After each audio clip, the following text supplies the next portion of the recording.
Nobody warns you that starting a business feels less like launching a rocket and more like assembling the rocket mid-freefall and the ground is closer than you think.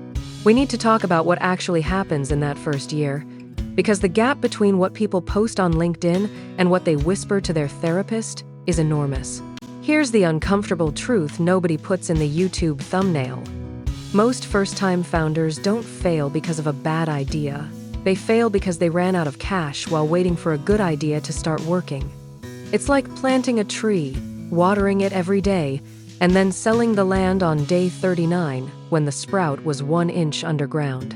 The catalyst for most business deaths isn't competition or bad timing, it's the founder's own psychology, specifically the way optimism curdles into denial when the numbers stop making sense.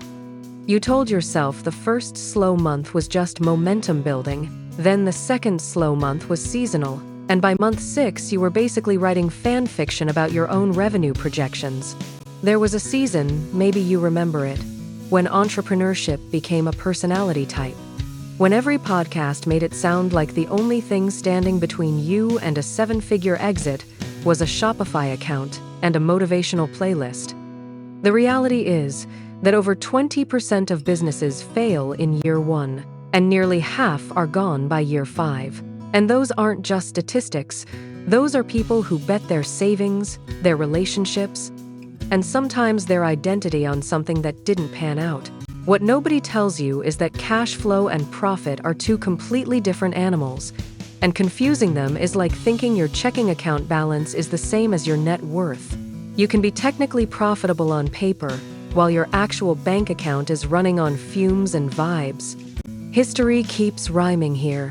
Every generation of entrepreneurs rediscovers that the unsexy operational stuff, the invoicing, the collections, the vendor terms, the payroll timing, is what actually determines survival, not the vision. The dot-com era, the 2008 small business collapse, the post-COVID correction, different movies, same screenplay, and the protagonist always underestimates Act 2.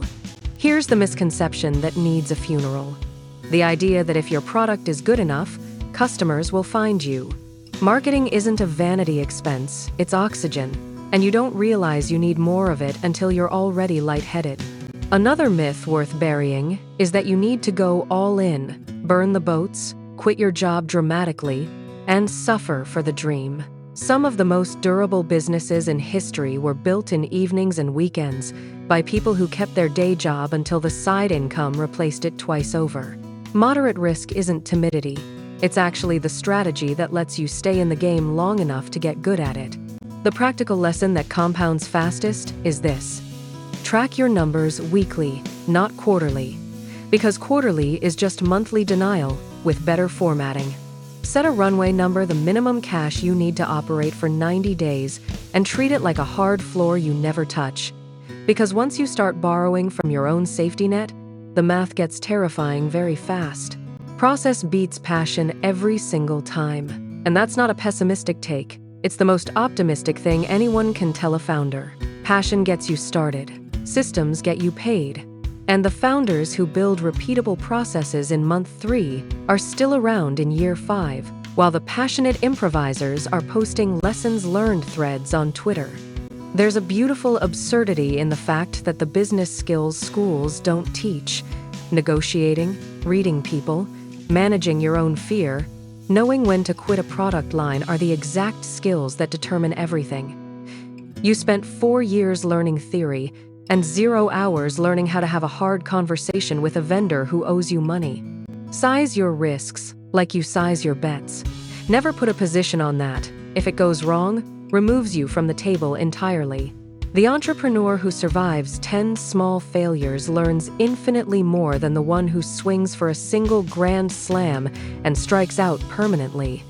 Discipline, consistency, and honest self-assessment are the unglamorous trinity that actually builds something lasting, not the pitch deck, not the brand colors, not the motivational quote above your desk. The founders who make it aren't necessarily the smartest or the most passionate. They're the ones who showed up, adjusted, and didn't let one bad quarter rewrite their entire identity. At the end of the day, The best business decision you can make is staying rational when everything around you is emotional. Because markets, customers, and cash flow all misbehave, but your response to that misbehavior is fully within your control. Being comfortable with uncertainty isn't weakness. It's the entire job description of a founder. And if you're ready to take that next step, whether it's getting into real estate investing, finding reliable home contracting work, or connecting with the right lenders, we can help you get started. So check out our links in the description below.